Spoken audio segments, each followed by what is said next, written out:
Magisa na to sa itong luya, butangan sa bawang sibuyas,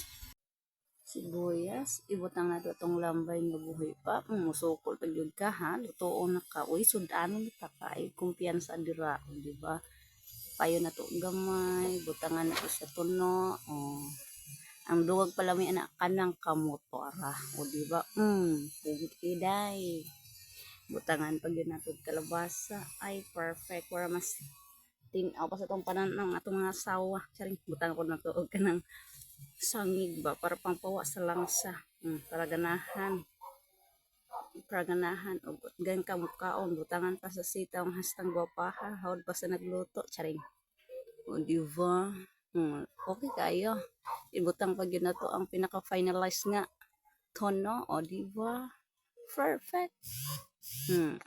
Kapakan na ra nga itong sudan karon. Simple na kayo, naghalagang 125 ra na, o diba? Discarding nanay tayo, tipid. Yan lang, mga unata, mga magi. I-ready ang bahaw, o diba? Lami kayo ginataan. Tara, salamat.